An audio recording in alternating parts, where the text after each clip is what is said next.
নেতৃত্বকে ওইখানে ফেলে মেরে যেভাবে তীব্র গতিতে একবারে শ্মশান অবধি নিয়ে চলে যাওয়া হয়ে গেল সেই নির্যাতিত ছাত্রীর দেহটাকে, তাতে বুঝে নিতে অসুবিধা হয় না যে এর ভেতরে এরকম কোনো গণ্ডগোল আছে, যে গণ্ডগোলটা মানুষ জেনে ফেললে আসলে সরকার অনেক বড় বিপদে পড়ে। নির্যাতনের বিষয়ে যারা চুপ আছেন, তারা কেন চুপ আছেন তারা জানেন, সে তো আমি বলতে পারবো না। আমরা এই অন্যায় বা যে কোনো অন্যায়ের প্রতিবাদে একই রকমভাবে রাস্তায় লড়াই করে, কালকে রাতে এই আরজি করের সামনেও হবে নাইট মার্চ হবে, মশাল জ্বলবে।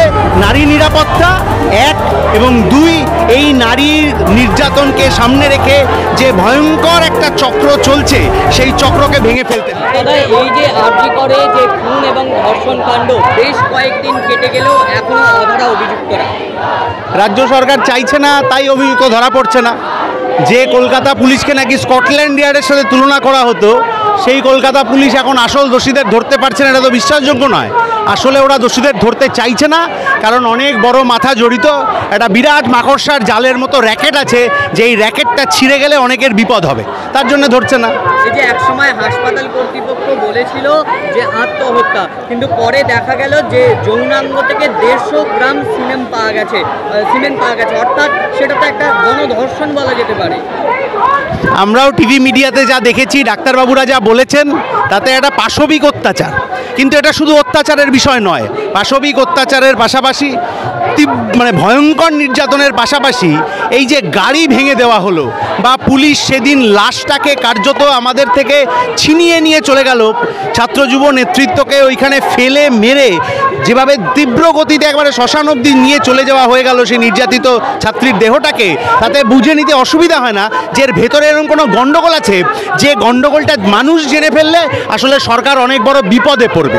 সেই জন্যে একজন ওই যে প্রিন্সিপাল যিনি এখানে ছিলেন, সকালে এখান থেকে ছেড়ে অন্য জায়গায় তাকে ট্রান্সফারে আরও একটা ভালো পোস্টিং দিয়ে দিতে হলো, না হলে উনি মুখ খুললে হয়তো আরও অনেকে বিপদে পড়তে পারতেন।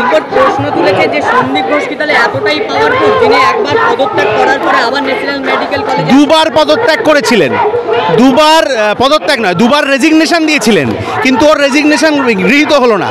ট্রান্সফার অর্ডার এসেছিল, ট্রান্সফারও ওনার হলো না, ওনাকে এই জায়গাতেই থাকতে হবে।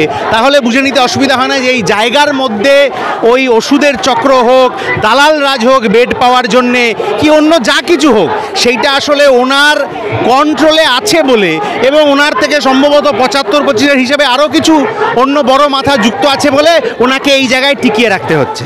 এই যে নচিকেতা চক্রবর্তীকে দেখা গিয়েছিল ডাক্তারদের নিয়ে অনেক গান করতে, কিন্তু এখন কার্যত তিনি চুপ কেন, প্রশ্ন উঠছে।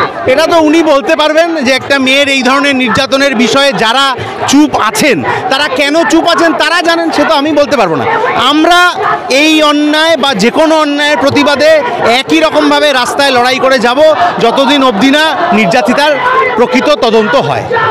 এই যে বারে বারে দেখা যাচ্ছে যে বলা হচ্ছে যে মহিলারা যে পথে নামবে, আগামীকাল কথা আছে, সেখানে বহু লোক বলছে যে মহিলারা সাবধানে বাড়ি ফিরতে পারবে, তো এই রকম মন্তব্য।